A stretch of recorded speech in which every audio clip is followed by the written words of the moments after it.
বলে হুজুর সুন্নত কি মানা সম্ভব নেই, এত সুন্নত কি মানা সম্ভব নেই।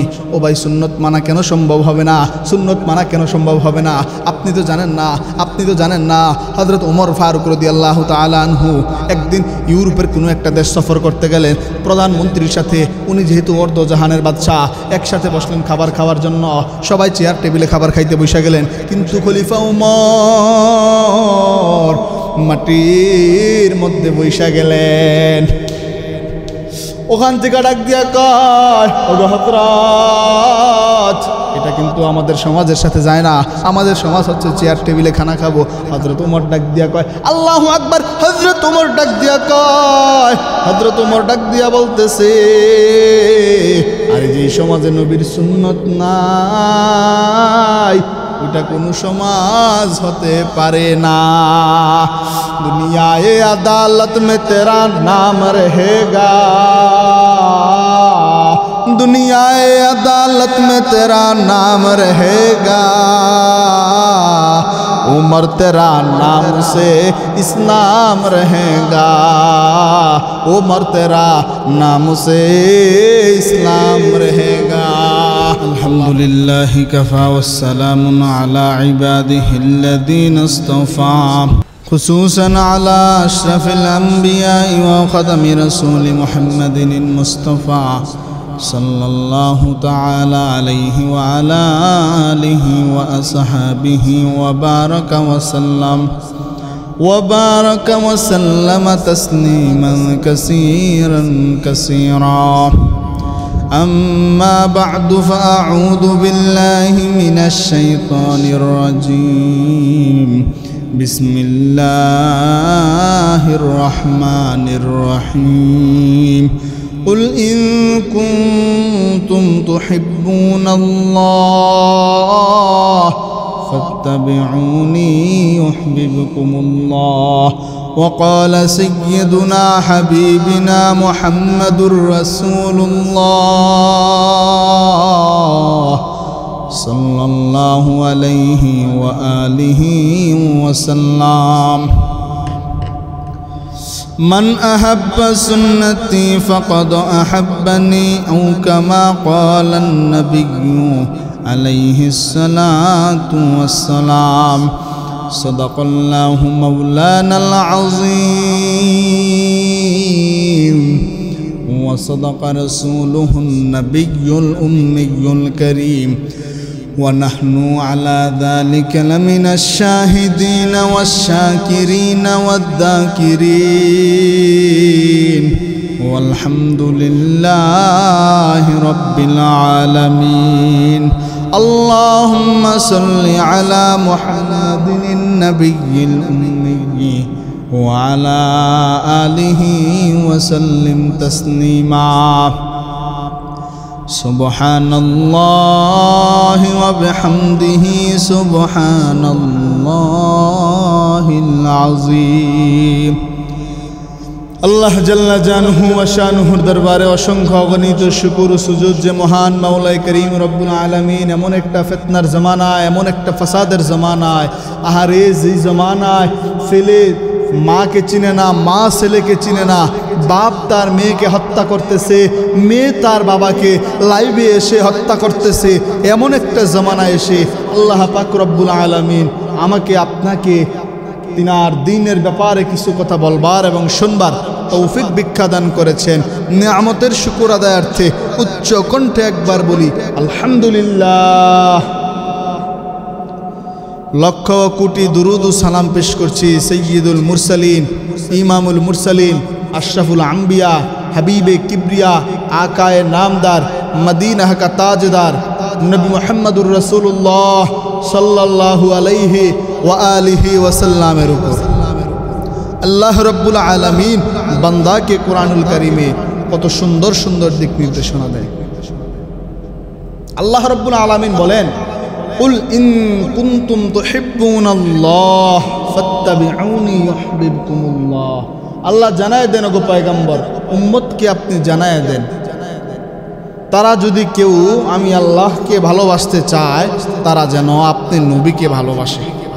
কথা বুঝছেন, খুব ভালো করে বুঝছেন। কেউ যদি আল্লাহকে ভালোবাসতে চায় সে যেন নবীকে ভালোবাসে। গভীরভাবে খেয়াল দিন, আল্লাহকে ভালোবাসার মাপকাঠি নবীর ভালোবাসা। রাসূলুল্লাহ সাল্লাল্লাহু আলাইহি ওয়াসাল্লাম বলেন, কেউ যদি আমাকে ভালোবাসতে চায় সে যেন আমার সুন্নতকে ভালোবাসে, সে যেন আমার সুন্নতকে মানে। বলেন না আল্লাহু আকবার, আল্লাহু আকবার।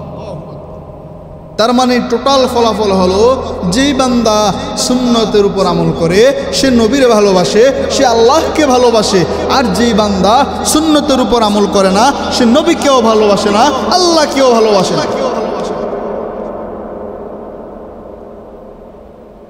ইমামুল আউয়ালিন আল আখিরিন বহরে সদকা রহমাতাল লিল আলামিন, রহমাতাল লিল আলামিন খুদা বন্দে করিম, রহমাতাল লিল আলামিন খুদা বন্দে করিম।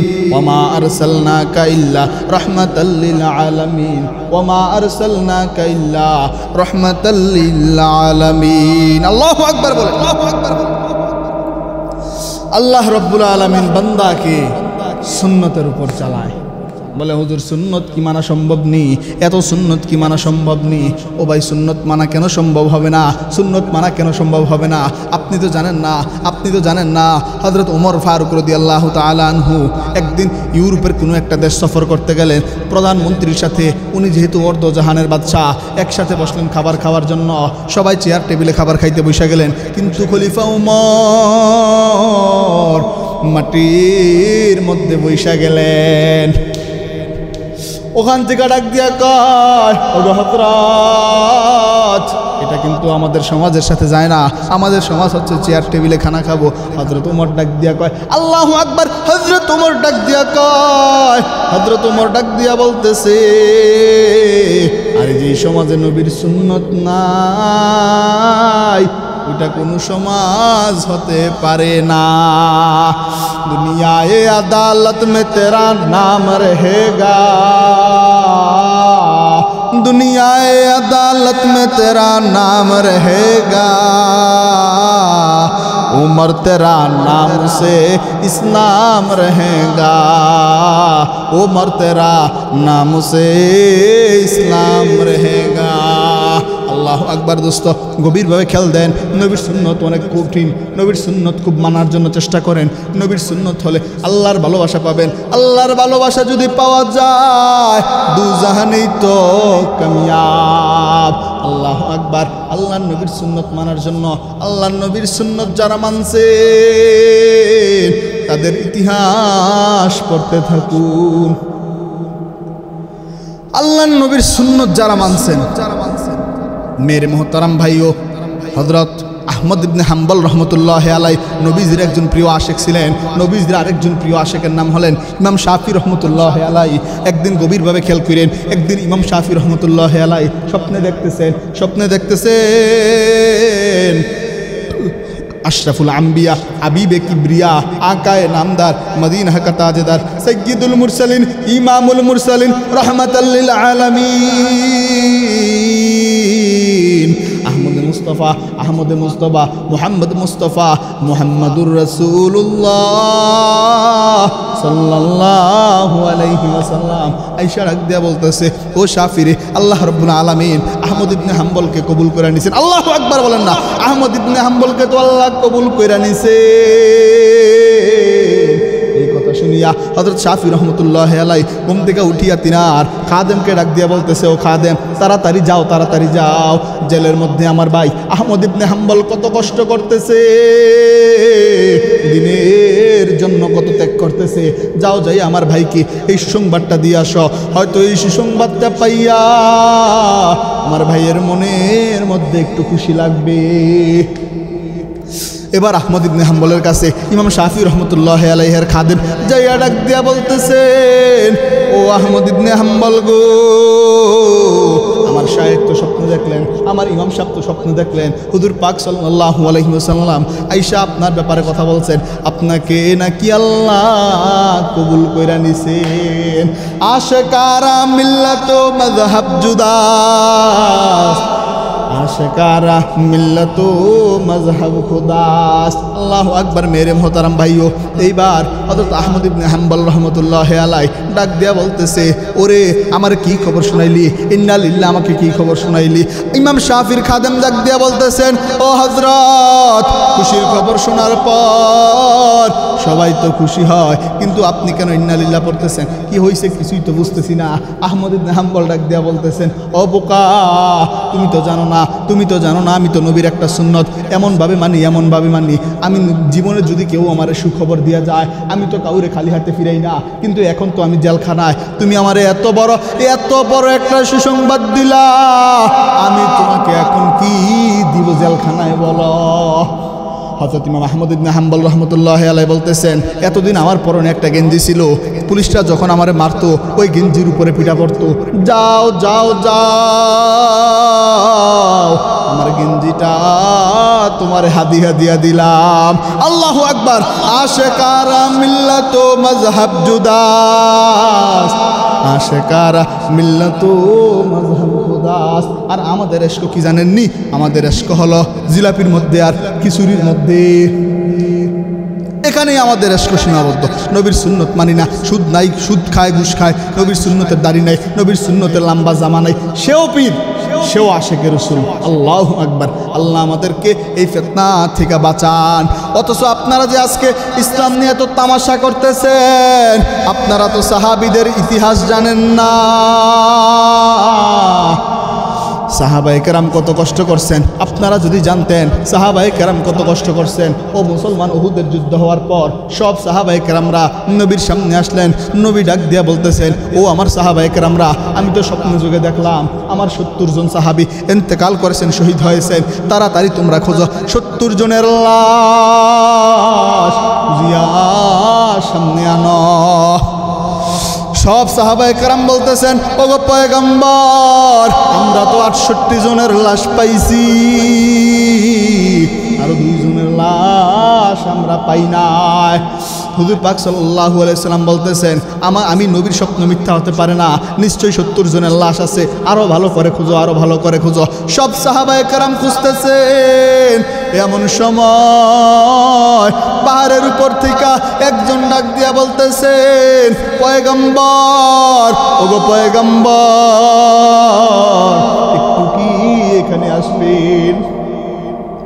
ওগো পয়গম্বর, এখানে একটা লাশ পাওয়া গেছে। ওগো পয়গম্বর, ওগো পয়গম্বর, এই লাশের হাত কাটা হয়েছে, এই লাশের পা কাটা হয়েছে। পয়গম্বর, এই লাশের মুখটারে এমনভাবে থেতলায় ফেলছে, এই লাশের মুখটার দিকে তাকায় চিনা যায় না, কে এই লাশ চিনা যায় না। ওগো পয়গম্বর, শুধু তাই না, শুধু তাই না, কোন বেঈমানের বাচ্চা জানি এই লাশের কলিজাটা চাবায়া চাবায়া রাখছে। পয়গম্বর এবার দৌড়ে যায়, যাইয়া বাচ্চাদের মতো হাউমাউ করে কান্না আরম্ভ করলে। সাহাবায়ে কেরাম তো তাকায় আছেন, পয়গম্বর বাচ্চাদের মতো কান্না করতেছেন আর বলতেছেন, ওরে তোরা কি আমার চাচার লাশটাও চিনো না? এটা আমার চাচা হযরত হামজার লাশ, এটা আমার চাচা হামজার লাশ, তোরা কি আমার চাচার লাশটাও চিনো না? পয়গম্বর কান্না করতেছেন। এমন সময় ওপার থেকে একটা মহিলা লাল পতাকা উড়াইতেছে আর ডাকতেছেন, পয়গম্বর, আর ডাকতেছেন, পয়গম্বর, ওগো পয়গম্বর, আপনি একটু এদিকে আসেন, একটু কথা বলবো। মহিলাটা সামনে আসলো অনুমতি নিয়া। সামনে আসিয়া নবীর সামনে যখন যায়, পয়গম্বর ডাক দিয়া বলতেছেন, পয়গম্বর এবার বলতেছেন, ও মহিলা, তুমি কে, কি তোমার পরিচয়, কি বলবা, কি তোমার পরিচয়? মহিলা ডাক দিয়া বলতেছেন, ওগো পয়গম্বর, আপনি কি আমার চিনেন নাই? গতকালকেই না আমার বিবাহ পড়াইলেন আপনি মসজিদে নববীতে, আপনার সাহাবী হানজালার বিবি আমি।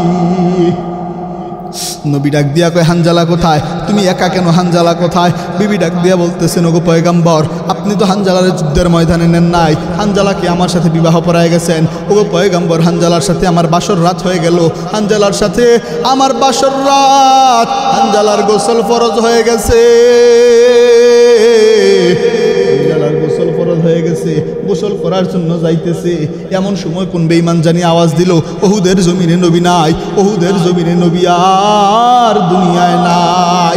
এই কথা শুনিয়া হানজালা দৌড়ে আসিয়া কয়, বিবি ও বিবি, গামছা থো, লঙ্গি লঙ্গি গামছা থো, তরবারি দে, এক্ষুনি যুদ্ধের ময়দানে যাইতে হবে, এক্ষুনি যুদ্ধের ময়দানে যাব।